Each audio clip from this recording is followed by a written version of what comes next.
ভালো এবং ভদ্র, যেভাবে ট্রিটমেন্ট দেওয়ার কথা উনি খুবই সুষ্ঠু এবং সবলভাবে দিদি ডিউটি করতেন।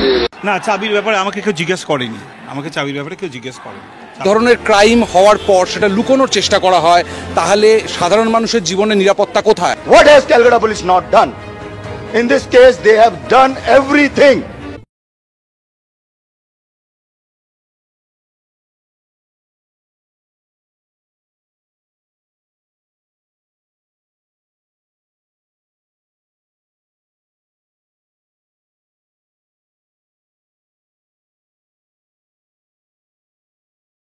হ্যাঁ, দিদির সঙ্গে আমি ডিউটি করি।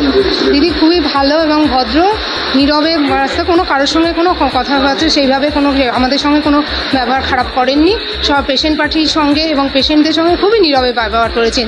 যেভাবে ট্রিটমেন্ট দেওয়ার কথা উনি খুবই সুষ্ঠু এবং সবলভাবে দিদি ডিউটি করতেন।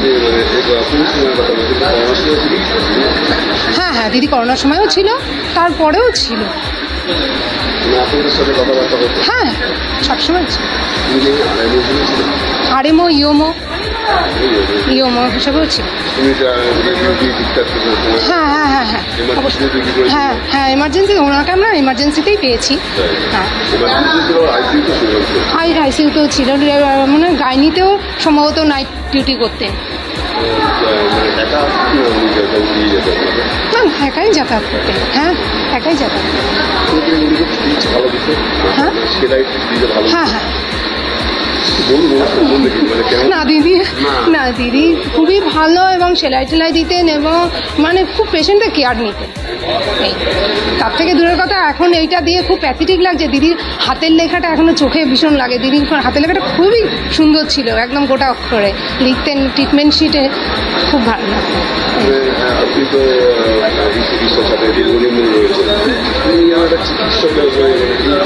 সেটা তো আমাদের কাছে সত্যি খুবই খারাপ লাগছে যে দিদি এইভাবে দিদিকে নিয়ে এইরকমভাবে করলো। আমরা ভাবতেও পারিনি যে আমাদের ছেড়ে দিদিকে এইভাবে চলে যেতে হবে।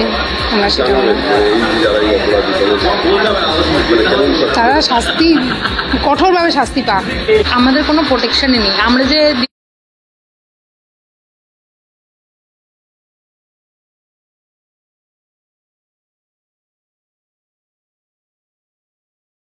দিনের পর দিন যে নাইটে ডিউটি করছি, কোথায় কি হবে না হবে আমরা তো বুঝতে পারছি না। এত আরজি করের মতো একটা বড় হসপিটালে যদি এরকম হতে পারে, তাহলে অন্য কোন হসপিটালে কি হবে আমরা তো সেটা জানতে পারছি না। আমরাও তো ছোট, আমরাও বাচ্চা মেয়ে, আমাদের বাবা মারা পাঠাচ্ছে কাজ করার জন্য, ডিউটি করার জন্য, রাত্রিবেলা বেরাচ্ছি ডিউটি করতে। তারপরে যদি এইরকম ফেস করতে হয়, তাহলে বলবো যে আমাদের কোথাও নিরাপত্তা নেই, সত্যিই নেই। হসপিটালের মতো একটা ভালো জায়গায় আমরা সবাইকে পরিষেবা দিই, সেইখানে দাঁড়িয়ে যদি আমাদের সাথে এরকম হয়, তাহলে মনে করবো আমাদের কোথাও আমাদের জায়গা, বিশেষ করে নাইট ডিউটিতে। অবশ্যই নাইট ডিউটিতে যে আমরা এত সুন্দর, আমরা সবাই সব পেশেন্টকে আমরা সুযোগ সুবিধা দিই, সেখানে দাঁড়িয়ে বাইরের মানুষ কি করে এসে একটা হসপিটালের মধ্যে রেপ করে খুন করে দিয়ে যেতে পারে? একটা আমাদের নর্মাল হসপিটালে এত সিকিউরিটি থাকে, এত কিছু থাকে, একটা আরজি করের মতো বড় হসপিটালে সিকিউরিটি এরকম? একটু মোটা গ্লাসের চশমা পরতেন উনি, ওনার ব্যবহার খুবই ভালো আমাদের সঙ্গে। আমাদের কোনো বয়সে ছোট, কিন্তু ওনার ব্যবহার খুবই ভালো মেয়ে। হ্যাঁ, উনি, আমি আইসিসিউর সিস্টার শর্মা দত্ত। উনি আমাদের সঙ্গে অনেক দিন কাজ করেছেন, করোনা কালেও করেছেন, পরেও কাজ করেছেন। ইমার্জেন্সিতেও ডিউটি করতেন, আইসিসিতেও ডিউটি করতেন, খুব ভালো ব্যবহার করতেন। 19 সাল থেকে আমাদের এখানে উনি বসতেন, আর উনি খুব সিনসিয়ার ডাক্তার। মানে আমাদের প্রথমে এমার্জেন্সি করলেন, তারপরে মেটার্নিটি ওয়ার্ড, জেনারেল ওয়ার্ড, তারপরে আইসিইউতে। মানে ওনার ডায়াগনোসিস এত ভালো ছিল, আর কখনো না নেই দিদি এত আরএমও শিফট আসতে না কেউ, আপনি একটু আসবেন। মানে আধা ঘন্টার মধ্যে ওনার বাবা বাইকে করে এসে ওনাকে দিয়ে যেত, আবার ওনাকে নিয়েও যেত। আর ওনার ট্রিটমেন্টে কোনো সমস্যা ছিল না, আর কোনো কিছু না নেই, সব কিছুতে হাসি মুখে কাজ করতো। একটা ফিমেল ডক্টর, মানে এত ভালো সিনসিয়ার ডক্টর যে এইভাবে চলে যাবে, এটা আমরা স্বপ্ন ভাবতে পারিনি। আমাদের হাসপাতালে অনেক ডাক্তার ব্যবহার আছে, এবং পেশেন্ট পার্টির সাথে উনি ভীষণ ভালোভাবে ব্যবহার করতেন এবং খুব কম কথা বলতেন, নিজের পড়াশুনো নিয়ে থাকতেন এবং কোনো ঝুট ঝামেলা উনি থাকতেন না। দ্বিতীয়ত যেখানে নিরাপত্তার প্রশ্ন এসে যায় মহিলাদের ক্ষেত্রে, সেখানে মহিলাদের ডাক্তারের যদি নিরাপত্তা নাই থাকে তাহলে মহিলাদের ক্ষেত্রে অন্য মহিলাদের কী নিরাপত্তা আছে? আমরা সাধারণ মানুষ হিসেবে চাই যে প্রথমে মহিলারা সুরক্ষিত থাকুক। এরকম সময়ানুবর্তিতা বা নিষ্ঠা ছিলেন যে কোনো ডক্টর না আসা পর্যন্ত কিন্তু উনি এখানে ডিউটি করে গেছেন। অনেক সময় আমাদের ফোন করতেন যে দাদা এখনও তো অন্য ডক্টর আসেনি, আমি কী করবো? আমি বললাম দেখুন কিছু সময় আমরা ফোন করবো। তারপরে এবং উনি কিন্তু তত সময় এখানে ডাক্তারিটা এখানে তত সময় আমাদের ছিলেন। প্রথমে আমাদের এমার্জেন্সি করতেন, তারপরে উনি এত ভালো করেছেন আমাদের ইনচার্জ, ওনাকে দেখে আবার আইসিইউতেও কিন্তু ওরকম মুমূর্ষু রোগীকেও কিন্তু চিকিৎসা করেছেন এবং করোনা পিরিয়ডে কোনোদিন ছুটি করেননি। মানে এত ভালো ডাক্তার ছিলেন যে ওনাকে কোনোদিন আমরা যে আজকে এই করোনার জন্য অমুক আসেনি বা কোনো সিস্টার আসেনি, উনি কিন্তু কন্টিনিউ এসে গেছেন। যাদের ফিউচার এত ব্রাইট ফিউচার, একটা মেয়ে এমবিবিএস করার পরে অনেক কষ্ট করে এমবিবিএসেই অনেক কষ্ট করে পেতে হয়, তারপরে আবার এমডি, সেখানে তার সেকেন্ড ইয়ার চলছে যতটা শুনতে পেলাম। সেই অবস্থায় একটা, এবং মেয়েটা আমাদের এখানে কাজ করতো, আমাদের এখানে উনি এমবিবিএস করার পরেই আমাদের এখানে এসছে, আমাদের এমার্জেন্সি করেছে, আইসিসিউ করেছে এবং অন্য জেনারেল ওয়ার্ডগুলোও করেছে। ফলে তখন আমরা দেখেছি যে খুব শান্ত স্বভাবের মেয়ে, খুব কথা কম বলে, একদম চুপচাপ মেয়েটা। সেই ধরনের একটা মেয়ের এইরকম একটা ঘটনা ঘটে গেল অন ডিউটি অবস্থায়, এটা সত্যি আমাদেরকে হতবাক করেছে। আমরা ভাবতে পারছি না, কারণ আমাদের ঘরেও মেয়ে আছে, আমাদের ঘরেরও সন্তান আছে, তারাও কোনো না কোনো জায়গায় আছে, আমরাও চিন্তিত এটা কি করে হয়। তা আমার শুধু সবার কাছে একটাই অনুরোধ, আমি পুলিশ প্রশাসনকে ধন্যবাদ জানাবো যে এই ঘটনাটা হওয়ার সাথে সাথে যেভাবে কলকাতা পুলিশ ঝাঁপিয়ে পড়েছে এবং তার আজকে একটা সুফল আমরা পেয়েছি যে অপরাধীদের মধ্যে একজনকে চিহ্নিত করা গেছে, মোস্ট প্রবাবলি মনে হয় সঞ্জয় রায় ফায় এরকম নাম হবে, এবং তাকে তাদের নিজেদের হেফাজতে নিয়েছে। আমি চাইব যত তাড়াতাড়ি সম্ভব এই সঞ্জয় রায়কে দিয়ে হোক, যারা মূল অপরাধী তারা যেন সবাই অ্যারেস্ট হয়, তাদের যেন সবাইকে আইনের আওতায় আনা হয় এবং তাদের দৃষ্টান্তমূলক শাস্তি যাতে পায়। আমাদের এই ঘটনা যেন আর না ঘটে। বাবা মার একটা মাত্র সন্তান, তাই তো আমরা জানি। তাহলে সেই বাবা মা কি করে আছে? আমরা রাজনীতি করতে পারি, আমরা সমবেদনা জানাতে পারি, কিন্তু যে বাবা মা সন্তান হারালো সেটা কিন্তু কোনো মতেই পূরণ করা যাবে না। তাই এমন শাস্তি হোক অপরাধীদের, একদম চিহ্নিত করে, যারা ভবিষ্যতে আর না। চাবির ব্যাপারে আমাকে কেউ জিজ্ঞেস করেনি, আমাকে চাবির ব্যাপারে কেউ জিজ্ঞেস করেনি। চাবিটা পুলিশ এনকোয়ারি করছে, সে পুলিশ করে থাকে। আপনি যখন এই যে আপনার ছাত্রী মানে মৃত অবস্থায় দেখেছিলেন, আপনি দেখেছিলেন তো? আমি একটু দূর থেকে দেখেছিলাম। যা আপনার তখন পুলিশ, তখন শকিং তো লাগবে, আমার তো শুনেই শকিং। আমার তো শুনে ও তো ধরুন মানে আমার মেয়ের বয়সী, একই বয়সী প্রায় ধরতে পারেন।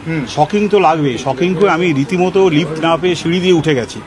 উঠে গিয়ে আমি দূর থেকে যখন মানে একটু দূর থেকে যখন দেখা যায়, কারণ ওটা তো একটা প্রান্তে ছিল ইয়েটা, মানে ডেড বডিটা, তো তখন আমি অনেক দূর থেকে দেখেছি। দূর থেকে দেখে ইতিমধ্যে পুলিশ ওখানে ওই জায়গাটাকে এসে গেছে, লোকাল পুলিশ হয়তো হতে পারে, মানে আমাদের ফাঁড়ির পুলিশ টুলিশ। সুতরাং আমি খুব সামনে গিয়ে দেখার প্রয়োজন। আপনি বিভাগীয় প্রধান হিসেবে যে ছাত্রী মারা গেল তার মা বাবার সঙ্গে কথা বলেছিলেন? হ্যাঁ, আমি সঙ্গে সঙ্গে একদম আমি সঙ্গে সঙ্গে আমাদের অ্যাসিস্ট্যান্ট সুপারিনটেন্ডেন্ট যে আছেন, অ্যাসিস্ট্যান্ট সুপারিনটেন্ডেন্ট তখন চলে এসছেন। অ্যাসিস্ট্যান্ট সুপারকে আমাকে বললেন স্যার ফোন নাম্বার দিন। এবারে আমি তখন ওই আমাদের কাছে যে ইয়েগুলো থাকে, ফর্ম টর্ম পুরনো থাকে, সেখান থেকে একটা আধার কার্ড বার করলাম। কিন্তু আধার কার্ডে তো ফোন নাম্বার নিজের থাকে, বাড়ির তো থাকে না। রীতিমধ্যে কে একটা ফোন নাম্বার দিল আর কি। দেওয়ার পর ওই যে অ্যাসিস্ট্যান্ট সুপার উনি ওদের বাবা মাকে। আপনি ফোন করেন? না, আমি ফোন করিনি, কারণ আমার তখন বলার মতো অবস্থা ছিল। আপনার মনে হয়নি যে আপনি বিভাগীয় প্রধান, আপনি লোকাল গার্জিয়ান কথা বলা উচিত? লোকাল গার্জিয়ান যখন ওর বাবা মা এসছে, আমি নিজে বাবা মাকে আমার ঘরে আপনি ফোনে ওনারা ইয়েই কথা বলেছেন, ওই অ্যাসিস্ট্যান্ট সুপার উনি। আপনি কথা বলেন? আমি কথা, কারণ ফোনে তো একজন বললেই হলো, জেনে গেল। ফোন অভিযোগ উঠছে যে ফোনে বলা হয়েছিল আত্মহত্যা, ফোনে বলা হয়েছিল শরীর খারাপ। সেটা তো আমি ফোন করিনি, আমি বলতে পারবো না, কারণ তখন এত ভিড় ছিল। কে মা বাবা আসার পর 3 ঘন্টা বসিয়ে রাখা মা বাবা আসার পরে আপনি ওখানে আমি ছিলেন, একজন করে মা বাবা আসার পরে আমি নিজে ওনাদের ঘরে নিয়ে গেলাম, আমার ঘরে সঙ্গে সঙ্গে। এবার না শুনুন না, নিয়ে গেলাম, নিয়ে যাওয়ার পরে যখন ওই জায়গাটা তখন পুরো পুলিশ এসে গেছে, পুলিশ ঢুকতে দিচ্ছে না। আমি বারবার মা বাবা যখন সভাপতি ওদের মেয়েকে দেখতে চাইছেন, আমি অনেকবার করে গেছিলাম পুলিশে, আমাকেও ঢুকতে দেয়নি পুলিশ ওই জায়গাটায়, এবং বলে এখন আনা যাবে না, আপনার কিছু এখন ইনকোয়েস্ট চলছে, চলছে, আপনারা কিছুক্ষণ পরে আনো। আমি আবার মা বাবার কাছে ফিরে গেছি, আবার মা বাবার কাছে, তখন মা বাবা বলছে একটু দেখতে দিন। আমি তখন বলেছি না, এখন আপনাদের দিচ্ছে না পুলিশ, আমি কি করবো, আমাকেই ঢুকতে দিচ্ছে না। আপনি যখন প্রথম দেখেছিলেন, আমি প্রথম দেখিনি, আমি প্রথম দেখিনি না, আমি প্রথম প্রথম বোধ দেখুন, একটা আমাদের তরফ থেকে যে দেখেছিল, আমাকে যে খবর দিয়েছিল তার নাম ডক্টর সুমিত রায়তাপদার, উনি অ্যাসোসিয়েট প্রফেসর। উনি জানতে পারলেন না প্রথম কে দেখেছিল? প্রথম মানে আমাকে সুমিত যেটা বলেছে সেটা দুজন পিজিটি দেখেছিল, দুজন পিজিটি এই ব্যাপারটা তারা ডিউটি ছিল, ওই ডিউটি ছিল না, তারা তখন মর্নিংয়ে চলে এসেছেন আর কি। মর্নিংয়ে চলে এসে আমি নামটা এখন সুমিতকে আপনার জিজ্ঞেস করে বলতে পারবেন, নামটা আমার ঠিক মনে নেই। সেটা কেন, সেটা দেখুন, সেটা সুমিত বলতে পারবে কেন, হয়তো ঢুকেছে, আমি তো তারপরে এসেছি না, 5 দিনের ওরা তো আমাদের যে পিজিটির আছে না, ওরা তো এখানে মিছিল করছে, ওরা তো আমাদের এখানে আসছে না যে আমি যে জিজ্ঞেস করবো। 8টাতে তো শিফট শেষ হয়ে যায়, যিনি রাতে আছেন, তাহলে সেক্ষেত্রে কি খোঁজ করা হয়নি? বাবাকে বিলম্ব হয়েছিল, কারণ ব্যাপারটা হচ্ছে, বলছি পুলিশ ওখানে যেতে দিচ্ছিল না, ওদের ইনকোয়েস্ট করছিল তো, ওদের যেতে দেয়নি। বাবা মাকে বোঝাননি যে ইনকোয়েস্ট? হ্যাঁ, বাবা মার অভিযোগ আমি না 3 ঘন্টা দেখতে দেয়নি। সেটা তো আমার কিছু করার নেই, পুলিশ যদি তো লোকাল গার্জিয়ান, পুলিশের উপর না না ইনকোয়েস্ট না, যেটা মানে পুলিশ এসে যেগুলো প্রমাণ জোগাড় করে। বাবা মাকে দেহ দেখতে না দিয়ে পুলিশ এই কাজগুলো করছে। বাবা ওরা বলছিল ওরা ফটো টটো তুলছে, ইত্যাদি ইত্যাদি তুলছে, সেটার জন্য বলেছিল। আমি দুবার গেছিলাম পুলিশের কাছে যে ওদেরকে দিন দেখতে, তখন পুলিশ বলেছিল না আপনি ঢুকবেন না এখানে, একটু পরে আমরা বাবা আমাকে ডেকে পাঠাবো। সেইটা শুনুন, তার মধ্যে না অনেক লোক আসছে তো, মানে আমাকে তখন পুলিশ চলে এসছে আমার ঘরে, পুলিশ এসছে আমাকে, পুলিশ বিভিন্নভাবে জিজ্ঞেস করছে কে প্রথম দেখেছিল, কে দিয়েছিল, এবং তখন সেই মতো আমি টাইমটা আমি বলতে পারবো না। যে যারা দেখেছে জুনিয়র ডাক্তার বলছেন, আপনি এর আগে বলছিলেন জিডিএ দেখেছে, যারা ঢুকে। জিডিএ আমি বলিনি, আমি প্রথম আমাকে যেটা প্রথম খবর দিয়েছিল সেটা ডক্টর সুমিত রায়তাপদার, কিন্তু দেখেছিল এটা সুমিত বলতে পারবে কে দেখেছিল। উনি আপনাকে এই তো চলে গেল একটু আগে, উনি আপনাকে কিছু, আপনি তো এইচওডি, আপনি তো কিছু নিশ্চয়ই জিজ্ঞেস। দেখুন এটা তো পুলিশে এনকোয়ারি করছে, যা বলার ও পুলিশের কাছে বলেছে, আমি যা বলার আমি কোথা থেকে জানলাম না জানলাম আমিও পুলিশকে বলেছি। কেন এনকোয়ারির ব্যাপারটা তো পুলিশের ব্যাপার, তারা যা রিপোর্ট করে। আপনি জানেন প্রথম কে দেখেছে? আমি প্রথম কেউ দেখেছি জানি না, কিন্তু সুমিত জানে, ও বলেছিল যে দুজন ইন্টার্নের নাম, দুজন ফার্স্ট ইয়ার পিজিটির নাম বলেছিল, যে দুজন ফার্স্ট ইয়ার পিজিটি দেখেছিল। এই দেখে ওকে দূর থেকে বোধহয় দেখে, যাই হোক দেখে সুমিতকে খবর দেয়, এবং সুমিত তখন এমএসভিপিকে খবর দেয়, সুমিত তখন প্রিন্সিপালকে খবর দেয়, সুমিত তখন নিজের রাতে ওনার সঙ্গে আরো যারা ডিউটিতে ছিলেন তাদেরকে এইচওডি হিসেবে জিজ্ঞাসা করেছেন কিছু কথা? না তারপর থেকে তো ওরা আসছে না, তারপর থেকে তো ওরা আসেইনি, আমরাই তো ডিউটি অন করছি। স্যার একটা জিনিস বলুন, বাবা মায়ের বক্তব্য হচ্ছে একটা এই গোটা বিতর্কের যে আন্দোলন চলছে তার একটা প্রথম বড় কারণ যে বাড়ির পরিবারকে প্রথমেই জানিয়ে দেওয়া হলো সুসাইড। আমি তো সেটাও শুনছি। আমি স্যার আপনার ঘটনাক্রম শুনে বলছেন, আমি শুনছেন না, আপনাকে আমি ঘটনাক্রম বলছি। আপনি যা বললেন এতক্ষণ, আপনি অ্যাসিস্ট্যান্ট সুপারের হাতে ফোন নাম্বার দিয়েছেন। আমি দিইনি, আমাদের মধ্যে কেউ একটা কালেক্ট করে দিয়েছিল, দিয়ে তখন দিয়েছিল। আপনি বলেছেন অ্যাসিস্ট্যান্ট সুপারকে বলতে, হ্যাঁ। আপনি বলেছেন অ্যাসিস্ট্যান্ট সুপারকে ফোন করার জন্য, আপনি ফোন করতে পারেননি। আমি মানসিকভাবে বিপর্যস্ত, আমি মানসিকভাবে কথার মধ্যে ছিলাম না, বুঝলাম 10-15 মিনিট আমি একদম পাজল ছিলাম যে কাকে আত্মহত্যার কয়েনেজটা দৈপায়ন বিশ্বাস অ্যাসিস্ট্যান্ট সুপারের মুখে দিল কে, সেটা তো বলতে পারবো না, সেটা তো আমার ইখতিয়ারে পড়ে না। আমি কোথা থেকে জানবো? আপনাদের যে আলোচনা হয়েছিল, আপনি যখন গেলেন, আপনাদের কি দেখে মনে হয়েছিল ফার্স্ট টাইম যেটা আত্মহত্যা? আমি আবার বলছি, আমি কিন্তু ডেড বডির সামনে যেতে পারি না। আপনার কলিগ দেখেছে, আপনি বলেছেন সেটা তো আমি দূর থেকে সেমিনার রুম যেটা আছে না, সেটা লম্বা না, সুমিত দেখেছে। আমি বলছি তো আপনাকে, আমি দায়িত্ব নিয়ে বলছি, এটা সুমিত রায়তাপদার দেখেছেন। ডক্টর রায়তাপদার যখন দেখেছেন, তখন এই আত্মহত্যার তত্ত্বটা এলো কোথা থেকে? তত্ত্ব ডাক্তার রায়তাপদার কাউকে বলেনি, সেটা ডাক্তার রায়তাপদার। বাড়ির লোককে কেন সেটা কি করে বলবো? বাড়ির লোককে কে বলেছে সেটা বলাটা অন্যায় হয়েছে। অবশ্যই না জেনে দেবো, বলা ঠিক না, কারণ তখনও যখন ডিক্লেয়ার করেনি, মানে ওর ডেথ ডিক্লেয়ার হয়নি, তখন যে বা যদি বলে থাকে এটা বলাটা ঠিক হয়নি, কারণ বলা উচিত না। আমি দূর থেকে দেখেছি, দেখার মতো অবস্থায় ছিলাম না। অভিযোগ হলো না কেন? কোনো পুলিশকে অভিযোগ করা হয়েছে তো, না না না, কোর্টে বলা হয়েছে হসপিটাল কলেজ অধ্যক্ষ কোনো অভিযোগ করেননি, কোনো কর্তৃপক্ষ সেটা আমি জানি না। দেখুন, এটা আমরা প্রিন্সিপাল, আপনি তো লোকাল গার্জেন। না, আমি যখন গেছি তারপরে পরেই এটা প্রিন্সিপাল স্যার এবং এমএসভিপি স্যার এবং যারা কলেজের এরা এসে গেছে এবং এসে এই ব্যাপারটা আমার কিছু নেই। আমি একটা আচ্ছা আর একটা জিনিস জানি রাখি, আমি এখানে হেড ডিপ হয়েছি কিন্তু মাত্র 8 দিন, মানে আমার দুর্ভাগ্য 8 দিন, আমার দুর্ভাগ্য যে আমি মানে 8 দিনের মাথায় এরকম দুর্ভাগ্য যে একজন আমি পিজিটিকে হারালাম। মানে যখন ঘটনাটা ঘটলো তখন কতদিন হয়েছে আপনি? 8 দিন, 8তে 1 তারিখে নিয়েছি চার্জ। এবার আপনাকে বলছি দা, আপনি অভিভাবক হিসেবে আপনার মাথায় কখনো আসেনি যে আপনার একজন মানে ওয়ার্ড যে যার কাস্টাডি আপনি নিয়েছেন সে মারা গেল, কোনো লিখিত অভিযোগ করবেন না? অভিযোগটা তো আমি জানি না, অভিযোগটা খুব সম্ভবত অভিযোগ কলেজ কর্তৃপক্ষ থেকে করে, আমি অথরিটি নয়। কলেজ কর্তৃপক্ষের অভিযোগ করা উচিত, সেটা তো আমি বলতে পারি না। কলেজ কর্তৃপক্ষের দায়িত্ব নিয়ে এফআইআর, আপনার অভিযোগ বলতে এফআইআর বলছেন তো, এফআইআরটা আপনার প্লিজ প্রিন্সিপাল ম্যাডামকে জিজ্ঞেস করুন, কারণ ওইটা আমার কিছু করার নেই। বলা হলো আত্মহত্যা, পরিবারকে বলে দেওয়া হলো আত্মহত্যা, অত কোনো অভিযোগ হলো না। আপনি একটা জিনিস বলুন, আপনারা তো প্রত্যেকে ডাক্তার, ওর বডি দেখে নিশ্চয়ই বুঝতে আমি বডি শুনুন, বডি তো আপনি দেখেননি, বাকিরা তো বুঝতে পেরেছিল। সুমিত বুঝতে পেরেছে, কেন সুইসাইড বলা হলো আমাদের প্রশ্ন এটাই। কে বলেছে সেটা আমি বলতে পারবো না। সঞ্জয় রায়, তাহলে অ্যাসিস্ট্যান্ট সুপারকে জিজ্ঞেস করুন, অ্যাসিস্ট্যান্ট সুপার বলেছি কি বলেন।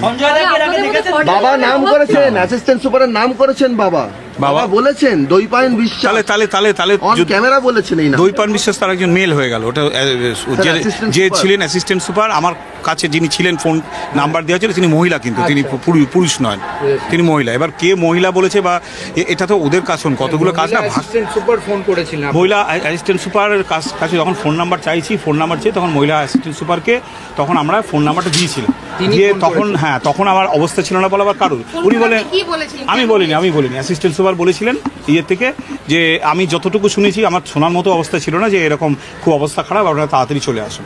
এরপর আমি ওখান থেকে বেরিয়ে আসি, ওখান থেকে বেরিয়ে আসার পর এবার পরে ফোন করেছে বা দৈপায়নে কি বলছেন সে ঘটনা যে ওখানে ঘটতে পারে, আপনি তো অনেক দিন ধরে বিভাগে আছেন, বিভাগীয় প্রধান নয় না, সিকিউরিটির অভাব কখনো অনুভব করেননি? সিকিউরিটির অভাব তো অনুভব করেছি বলতে যে আমাদের তো 2জন সিকিউরিটি থাকে মেন গেটের কাছে, তো লিফটের কাছে ঠিক না, নার্সিং স্টেশন মেন এন্ট্রান্সের কাছে, লিফটের কাছে থাকে না, ভেতরে অবাধে যাচ্ছে, মেন এন্ট্রান্সের কাছে সঞ্জয়ের মতো মদ্যপরা অবাধে ঘুরছে, কোনো রকম কোনো নিরাপত্তা ব্যাপার নেই। বাইরে কেউ ঘুরছে, এটা এরকম ঘটনা কখনো? এইটা তো নার্সিং বলছি, এটা তো যারা সিকিউরিটি ছিলেন সেদিন কি অবস্থায় ছিলেন সেটা আমি বলতে পারবো না, কিন্তু ইউজুয়ালি আপনাদের কখনো এই সিকিউর মনে হয় অনেক সময় লোক ঢুকে যায়, আমরা বারবার এই ইয়েকে যে আর কি আপনার সিকিউরিটি যে হেড তাকে বারবার দেখে, আমাদের ম্যাডাম, আমার আগে তো ম্যাডাম ছিলেন, এর আগেও লোক ঢোকার ঘটনা ঘটেছে, ম্যাডাম ছিলেন না সেটা সকালবেলা বলছি, অনেক সময় পেশেন্ট পার্টি থাকে, ম্যাডাম অনেক সময় আমার সামনে ওই সিকিউরিটি প্রধানকে ডেকে অনেক সময় বলেছেন যে আপনারা কি করছেন, যে পেশেন্ট পার্টি ঢুকে যাচ্ছে। আমি তো বললাম 1 তারিখ থেকে জয়েন করেছি, 31 তারিখ অবধি এখানে যেটা ছিলেন ডক্টর সুস্মিতা কুণ্ডু উনি ছিলেন, সুতরাং ওই ব্যাপার ওনার সময় উনি কি করেছেন লিখিত দিয়েছিলেন এটা তো আমি বলতে পারবো। এখানে হিউম্যান রাইটসের কি জিজ্ঞেস করলে এই ঘটনা? ওই আমি যতটুকু দেখেছি আসলে হিউম্যান রাইটসের যেটা ইয়েটা ছিল সেটা আমার শুধু ছিল না, একসঙ্গে বসেই রেখেছিলেন হিউম্যান রাইটস, আমি বলতে পারছি না।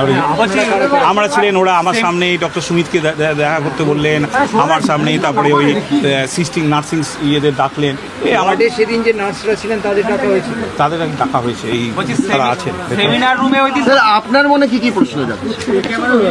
দেখুন আমার মনে প্রশ্ন বলবো না, আমি চাই যে এই জঘন্য যে হত্যাকাণ্ড হচ্ছে যিনি হত্যাকারী তিনি যেন ধরা পড়েন।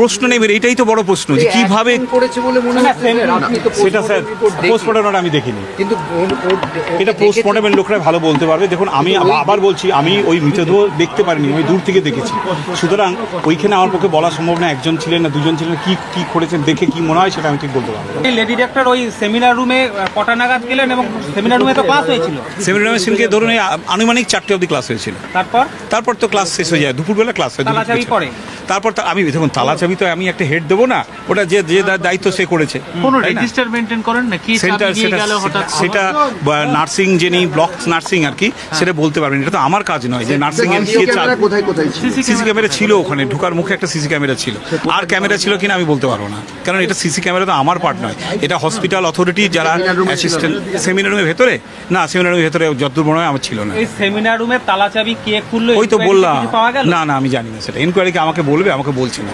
এনকোয়ারি বলছি। সেমিনার রুম তো সাউন্ড প্রুফ মানে ফল সিলিং আছে। হ্যাঁ, কিন্তু ভেতরে আওয়াজ হলে বাইরে তো আওয়াজ আসবে। মানে আপনার কি মনে একজন অভিভাবক একসঙ্গে এতগুলো জিনিস কিভাবে মিলে যেতে যে মারা গেছে সে তার অভিভাবক, আপনি ওই রুমে যদি কাউকে মারা হয়, যদি আর্তনাদ করে, আওয়াজ কি গেট অব্দি আসবে? আর যদি না এসে থাকে এই জিনিসটা আপনার সন্দেহ কিছু? না, ব্যাপারটা হচ্ছে ওইটা ফল সিলিং বসানো আছে, ওটা এসি চলে, মানে রাত্রেবেলা এসি চালিয়েছিল কিনা আমি জানি না।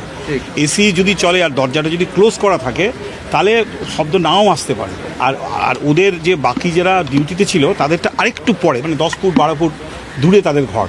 এবার সেই জন্য ওখানে দরজা বন্ধ থাকলে শব্দ কিন্তু নাও আসতে পারে, যেহেতু এসির একটা চলে। তো 10 ফুট 12 ফুট তো খুব বেশি দূরে না, বলছি তো এসি চলে, দরজা বন্ধ নাও হতে পারে, হতেও পারে নাও হতে পারে।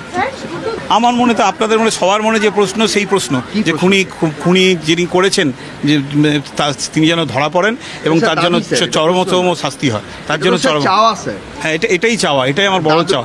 এবং আমি বলছি, আমি এই ছাত্রদের যে আন্দোলন, সেই আন্দোলনের পাশে আমি আছি।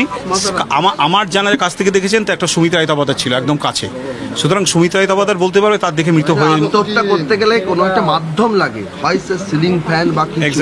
যদি কোনো মাধ্যমই না হয়, মনে হয়েছে প্রাথমিকভাবে কোথাও ভয় পেয়ে গিয়ে কোনো কিছু লুকোনোর বা চাপানোর চেষ্টা করা হচ্ছিল, মানে কিসে কোনো কিছু লুকানোর জন্য? না, একটা আত্মহত্যার কথা বলে দেওয়া পরিবারকে।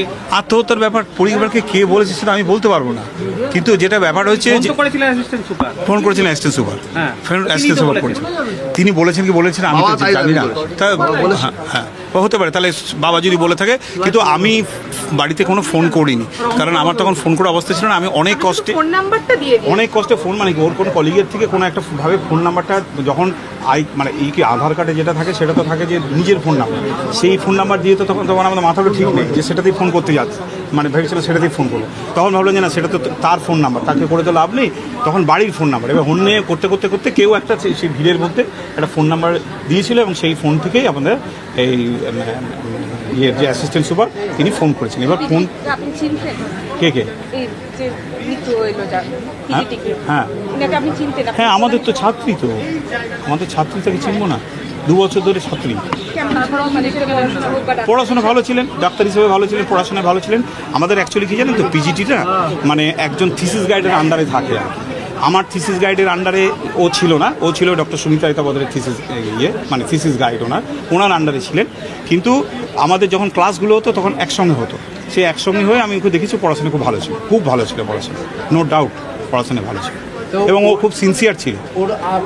ওই তো বললাম তো, আমি যখন প্রথম এখানে যখন শোনার পর তখন 9:30 থেকে 10টার মধ্যে, তারপরে আমি এখানে আগে ছুটতে আসি, মানে ছুটতে এসে আমি ফোন কোনো কথা হয়নি, হয়েছে তো বলছি শুনুন না।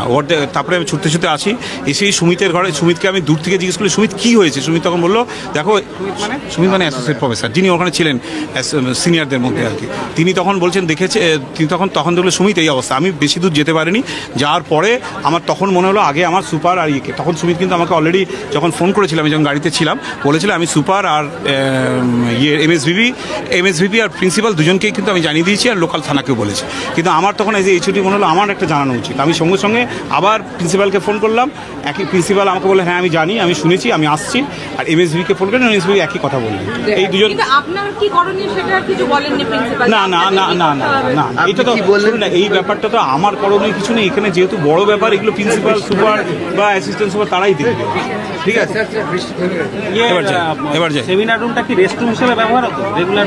আমার জানা নেই সেমিনার রুম রেস্ট রুম ব্যবহার হতে কিনা জানা নেই, কারণ একটা রেস্ট রুম কখনো সেমিনার রুমে হতে পারে বলুন? যে সিকিউরিটি ল্যাক আছে, আপনি মানছেন যে সিকিউরিটি ল্যাক তো না থাকলে ঢুকে কি